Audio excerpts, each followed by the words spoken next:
आज हम देखेंगे इस वीडियो में शिक्षण योजना। इसमें पहले कलांश रहेगा। कलांश में 4 कॉलम रहेंगे। पहला कॉलम रहेगा दिनांक, दूसरा रहेगा कक्षा, तीसरा रहेगा विषय और चौथा रहेगा समय। इसमें दिनांक जिस डेट को हमें पढ़ाना रहेगा, कक्षा 3, विषय कलरव हिंदी और समय 35 से 40 मिनट निर्धारित है। पहली हेडिंग रहेगी लर्निंग आउटकम। बच्चे पठित कहानी को समझकर हाव भाव से सुनाते हैं एवं अपनी प्रतिक्रिया व्यक्त करते हैं।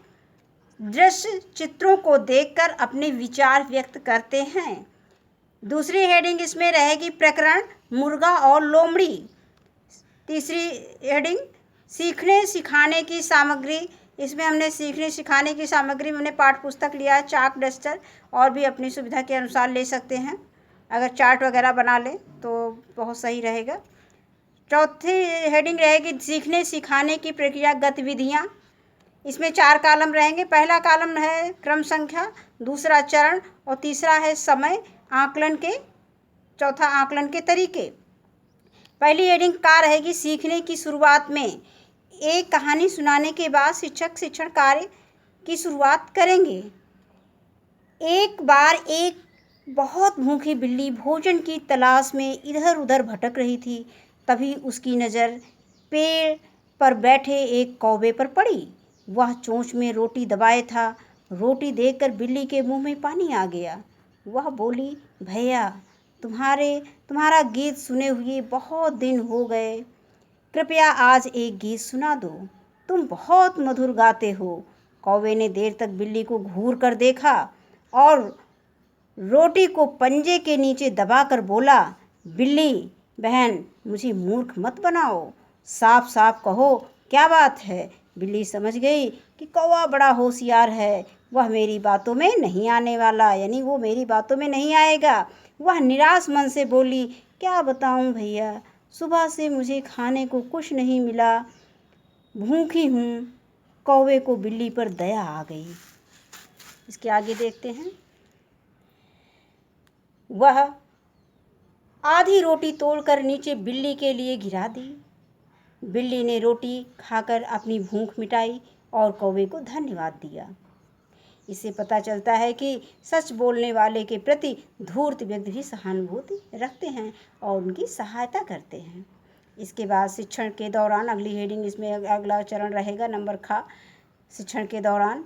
इसके लिए समय निर्धारित है 20 से 25 मिनट। इसके पहले हम लोगों ने पढ़ा था सीखने की शुरुआत। इसके लिए समय 5 मिनट निर्धारित है और इसमें हम सुनकर इसका आकलन कर सकते हैं। इसके बाद है शिक्षण के दौरान। इसका समय निर्धारित है 20 से 25 मिनट। समूह कार्य द्वारा इसका हम आकलन करेंगे।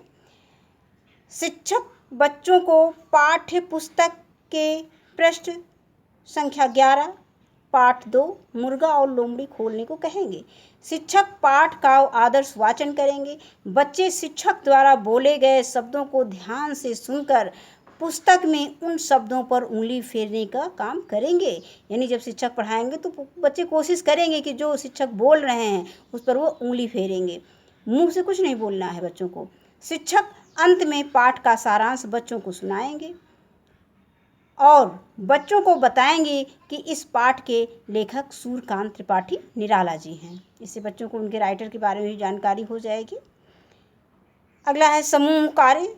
अब बच्चों को 2-2 के ग्रुप में बैठाकर बच्चों को एक दूसरे को आपस में कहानी के संबंध में बातचीत करने का अवसर देंगे।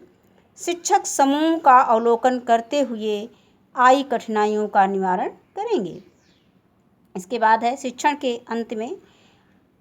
इसके लिए समय निर्धारित है 10 मिनट और इसका आकलन प्रश्नोत्तर के माध्यम से करेंगे। अब शिक्षक बच्चों से पढ़ाए गए पाठ के संबंध में कुछ प्रश्न पूछेंगे। जैसे हमने इसमें प्रश्न लिया है, पेड़ की डाल पर बैठे मुर्गे से लोमड़ी ने क्या कहा। हमने ये प्रश्न लिया है। और दूसरा प्रश्न लिया है, लोमड़ी की बात सुनकर मुर्गे ने क्या कहा। सभी पशु पक्षियों में समझौता, ये तीसरा क्वेश्चन है। सभी पशु पक्षियों में समझौता हो गया है। यह वाक्य किससे कहा।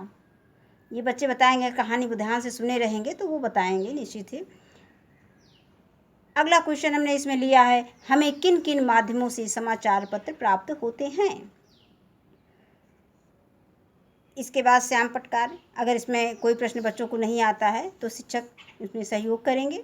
श्याम पटकार कठिन शब्द लिखकर बच्चों को शुद्ध उच्चारण का अभ्यास कराएंगे, यानी शिक्षक जो है श्याम पट पर कठिन कार्य लिखेंगे।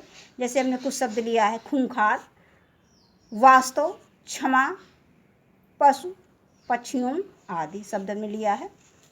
इसमें बच्चों को जो ना आए वो भी शब्द हम इसमें शामिल कर सकते हैं। अगली हेडिंग, 5वीं हेडिंग रहेगी गृह कार्य, प्रदत्त कार्य, असाइनमेंट। शिक्षक बच्चों को घर से कॉपी पर कठिन शब्द लिखकर लाने को कहेंगे। लास्ट हेडिंग है नंबर 6, शिक्षक की आगामी कार्य योजना। लर्निंग आउटकम के आधार पर मुर्गा और लोमड़ी पाठ से संबंधित पढ़ने व लिखने की दक्षता विषयक गतिविधियों का चयन करेंगे और चयनित गतिविधियों का क्रियान्वयन करेंगे। धन्यवाद।